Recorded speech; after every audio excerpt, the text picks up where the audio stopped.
Hi everyone, welcome to my channel. పిల్లలకు ఎప్పుడూ ఒకేలా కాకుండా ఒకసారి అనపగింజలతో మిక్చర్ ట్రై చేసి ఇవ్వండి.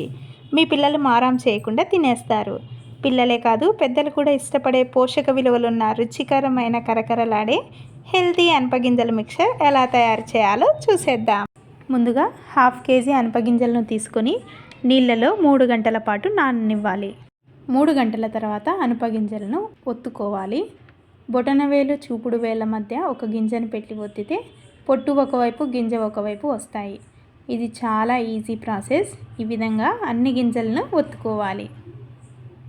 దీన్నే పితకపప్పు అని కూడా అంటారు.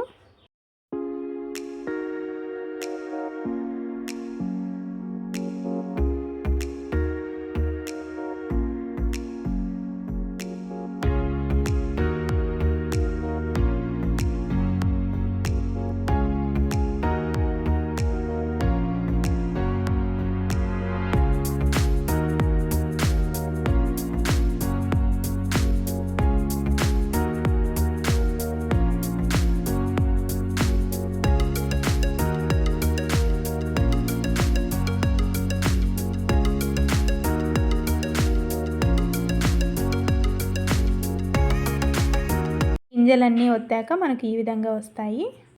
గింజలన్నింటినీ ఒత్తుకున్నాక ఒక కాటన్ క్లాత్పై పరుచుకోవాలి. ఇప్పుడు ఒక్కొక్క గింజను 2 భాగాలుగా చేసుకోవాలి. ముందులాగే ఇప్పుడు కూడా 2 వేళ్లతో గింజను ఒత్తితే 2 భాగాలుగా విడిపోతుంది. ఈ విధంగా అన్ని గింజలను 2 భాగాలుగా విడగొట్టాలి.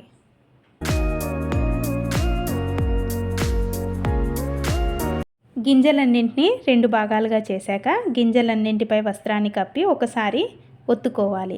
ఇలా చేస్తే వాటి మీద ఉన్న నీరంతా క్లాత్ అబ్జర్బ్ చేసుకుని పొడి పొడిగా అవుతాయి. ఇప్పుడు గింజలన్నింటినీ ఒక ప్లేట్లోకి తీసుకోవాలి.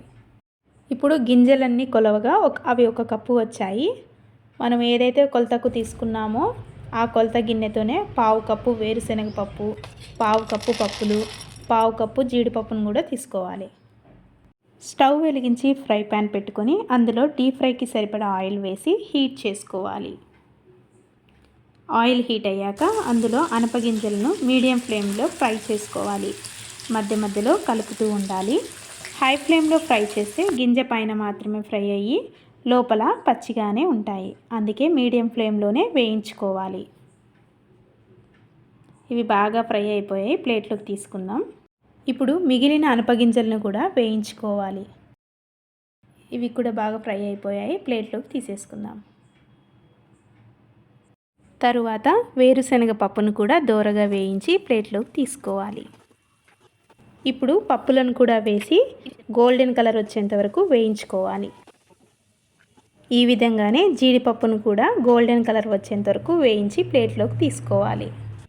ఇప్పుడు వేయించుకున్న గింజలన్నింటినీ ఒక మిక్సింగ్ బౌల్లోకి తీసుకుని అందులో 1/4 కప్పు మిక్చర్ కూడా వేసుకోవాలి.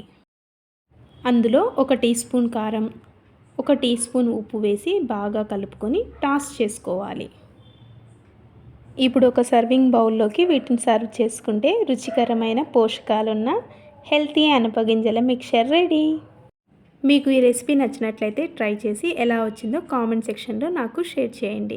మీకు ఈ వీడియో నచ్చినట్లయితే like it, share it and subscribe to my channel. Thank you for watching my video.